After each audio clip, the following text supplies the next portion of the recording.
Hello, my darlings. Thank you for joining me on A Slice of Life. A Slice of Life. Normally, on this show, we talk about super aging, getting older without getting old. But I come to you today with a heavy heart. The Thursday, the day after the shooting in Wilder, Georgia, in Barrow County, where 4 people were killed and 9 people were injured by a young man, 14-year-old, who decided to take a gun and kill innocent people and injure 9 other people. I haven't heard the reason for it yet, but this is what I did hear. I did hear this, and this is why I'm not happy, and I would change my show away from super aging just to make a comment like this. I did hear that the FBI had gone to Barrow County, to Wilder, Georgia, and had spoken with the father, or not spoken with the father, had talked with the sheriff and those who were in charge in that county, and they had warned them about the young man, and that, and my understanding is that the sheriff Sheriff Jackson has called the father in and spoken with the young man, and they had a discussion, and then he didn't see any need to do anything else about it, and so of course he let him go. And the reason why I'm not happy, because it just underlines to me, I've been black 82 years. 82 years I've been black. And I have just seen this over and over again. Young white kids are presumed innocent immediately until found guilty. There's a presumption that, of course, he wouldn't do anything like that. Although they have been warned, when the FBI steps in, don't you think maybe the FBI they got enough sense to know that something is not right? But because there's not their jurisdiction, they would say to you, the local person, maybe you might want to keep an eye on this young man. But they didn't keep an eye on him. And I am saying, nobody else has said this, but I am saying it. And I don't mean anything, don't want to start anything. I'm just telling you what I think in my 82 years of being on this earth as a black woman in the black community, living through segregation and racial tension of the South, that they, in that county, made an assumption, and they presumed that he would not do that. Of course he wouldn't do that. His father said he wouldn't do that. He said, oh no, I wouldn't do that.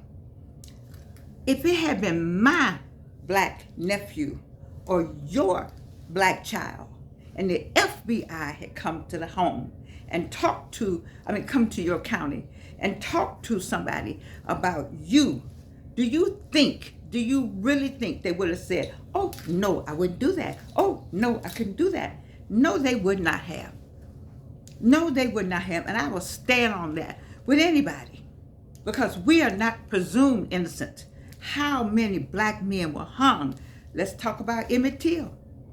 The lie went to the grave with the woman who said, let me recant, but she didn't want to recant because the family didn't want her to recant. So she said, oh, I take it back. Nobody wanted her, but so many white people have been able to say, he did it, and of course everybody believed it. Because when a white person says something, it's right. White privilege has been the theme ever since Hume and ever since the 1700s. Let me just go there. We'll go all the way there. But I'm saying that it's heartbreaking to think that this all could have not happened if somebody had said, you know what, he just might. Every time you've seen these cases, it's been, except for one case up in D.C., where it was a father and a son, I think, black, but every case has been a young white male. Not saying that all young white males, but if the FBI comes to your county and tells you that this young man needs to be watched, and you say, okay, and you call him in, and they say, oh no, I wouldn't do that. And then he does it. 4 people have lost their lives and 9 have been injured because somebody didn't watch the pot well. Hindsight is 2020. I'm so saddened by the events that have happened, the consequences of those families, and then here's the icing: trauma. Let's talk about trauma. Racial trauma. Let's talk about trauma, period. The young people who had to walk past bodies, that's going to stay with them. The young people, and there all these schools, we need to, is there a fund somewhere for them? Is there some psychological something that's continuous? You know, even for the children who've grown up and finished college now, they were elementary school students. You think they're not going to remember that? It'll stay with them the rest of their life. And then I heard that some of the kids went and pulled a body back in the room and locked the door. And then I heard some kids were piled on top of one another to protect one another. Our children should not have to go through this. These are our children. These are all our children, regardless of what they look like. They still all our children. It was some black and white. It was a young black man and a young black white man got shot. A young black boy, I think, and a young white boy got shot. You see? These are our children. What are we doing, America, about our children? When we talk about our future, we are leaving the earth. Whatever age you are, you got to go. And some other people coming behind us.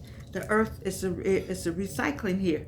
It's not a recycling, but it's refreshing. There's refreshment every year. Every day it's a new person born. Every day some more people leave. Every day some new people born. Every day some more people leave. What?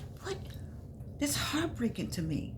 To think that you knew about him and nothing was done. And I said nothing was done because he was a young white boy. And he's presumed innocent, as opposed to have been my nephew, or my son. You would have, right now, he would be in jail. I'll be trying to explain something about him. You see? Whether he was innocent or not. I don't know, it's the trauma. The trauma is what I'm afraid for. The trauma, because here we are talking about super aging. Let's talk about getting older without getting old. Let's talk about some of you on the other side of the screen. You got some trauma from your young life. Some trauma that you got to work through. These kids right here yesterday, they got that trauma that they're going to live with the rest of their lives. You got some trauma that you got to live with the rest of your life. I think we all need some kind of counseling. Should be free in America, like something, I don't know what. It should be like we got Medicaid, Medicare, and counseling at the same level. The ability to have that counseling is something that we should have in America. We should. And let me tell you why. Okay, why should, and I know that's a word that I told you not to use, or why we could have it in America, why we need it in America. Counseling. Number one, we have 400 years, how many years of racial tension, trauma from 1619 before forward. The lies that were told about us, that's a trauma. The trauma that we lived through to get to where we are today. I don't understand how the trauma that stays with us, that's in our DNA, that says that I'm a descendant of slaves. But you are never a descendant of slave owners. You need to have some of that on you. On the other side of the screen, you are descendants of slave owners, and I'm a descendant of a slave. My last name came from your last names. I don't understand how black people are glad and proud to say, I'm part Irish. You know why? Because an Irish person raped somebody in the slave quarters. You need to stop talking about you part Irish, or I'm part this and I'm part that. Because that you're articulating the fact that you know that somebody was raped. As you all know that if you were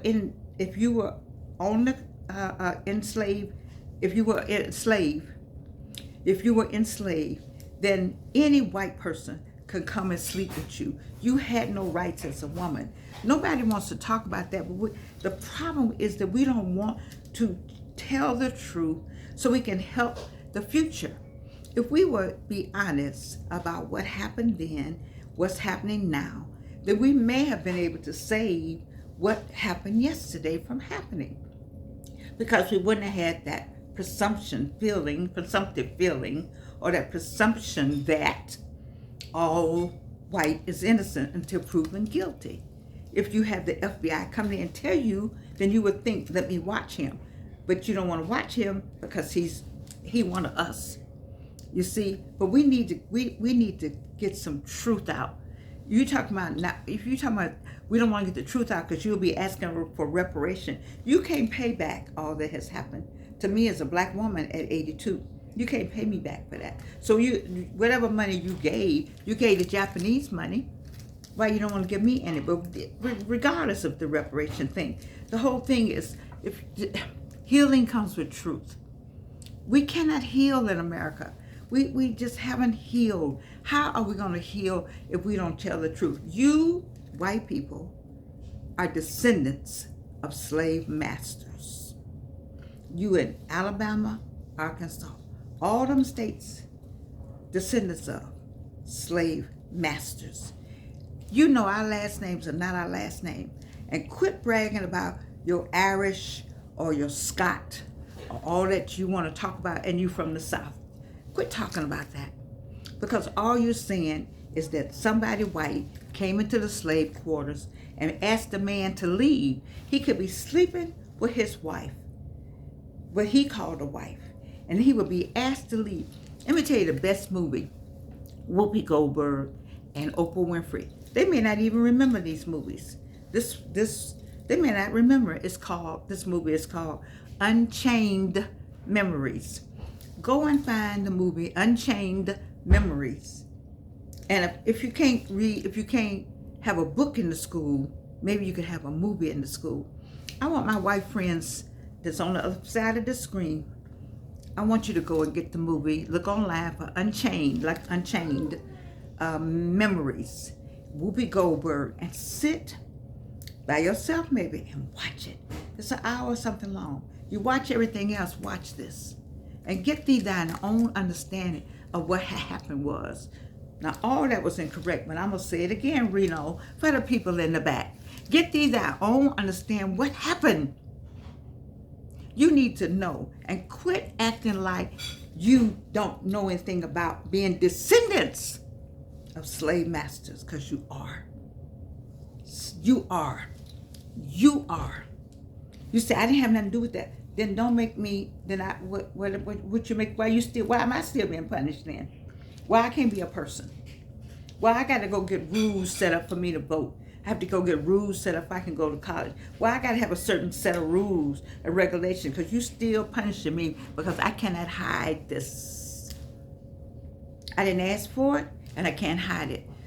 You didn't ask for it, you can't hide it.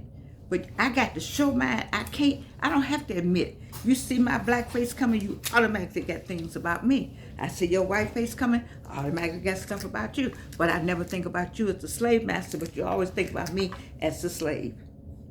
Stop it. Or let's admit it. Let's admit it. I think you need to admit it. You don't know whether or not. You say, well, I don't know if anybody owned a slave. Baby, but you first to brag about how long you've been in the South, how long your family has been on that property. What are you saying? See, it was a good friend of mine that I won't call her name anymore because she doesn't consider herself my good friend anymore, but it's okay. She is the one that talked about at her sister's funeral of that they were very fair because somebody was raped. I thought that was very bold of her. I admire her to this day. But having said that, and I need for us to say more and more the truth. The young people on the other side of the screen, they want to know the truth. This generation, which I don't know you all's name. I have to ask my little Gigi what's you all's name. But you all got a name. And whatever that name is, I love you. You know why? Because you really want to know the truth. You're not hiding behind it unless you got a parent like this 14-year-old is making sure that white stays white and black stays black. We need to change all this. We are the what race? The human race. These people on yesterday are traumatized. what's it, Sandy Hook, they still, they traumatized. Out there in Colorado, they traumatized. Down in Florida, they're traumatized. Trauma is real. And we just need to, maybe in the United States, if we're not going to do anything about the guns, let's do something about the access to help. You don't want to do anything about the guns, then let's have Medicaid, Medicare, psychology care, so that everyone will have access. Us as a people, and you, if you want to admit that you you are part of the slave owners, if you're traumatized by that, our men and women who come home from war that's still been traumatized. It's a lot of trauma in America. And we're talking about this right here. But we got so much trauma. It's a reason why we're aging. It's a reason why we are sometimes getting old. Sometimes we just give up. It's a reason for all of this. Let's get back to what I'm doing. We're getting older without getting old. We're enjoying the journey. But yesterday, it was hard to be up today enjoying something, knowing that those 4 families have lost a loved one for going to work. Do you understand they got up and took a shower, made their plans for the day? The little boys, they got up, put their clothes on, going to school, so happy to be in the school. And somebody came in and shot them dead, and they're no longer with us. Trauma. There's trauma in America. And some of us have trauma outside of America for things that have happened to us as a child, as a young adult, and just living life. Trauma. I don't know how to get trauma out of everything, but let's try to get trauma out of your life, baby. Just your life. Let's get the trauma out. If we can get this trauma out, we can enjoy some of this journey that we're on. If we admit that we've been traumatized, if we admit the traumas that have happened in our lives, if we admit that there has been trauma, if we admit some of that, then we can get some of this out of our lives and we can start enjoying life more. Can't do anything about those families for yesterday. All we can do is send them hugs and loves and prayer. That's what we can do. But what about what we can do for yourself? I want you to get up and do something about the trauma that's happened in your life. Because it has. I can feel it. I can feel it. I can feel stuff. That's one good gift. We all got different gifts. That's a gift I have.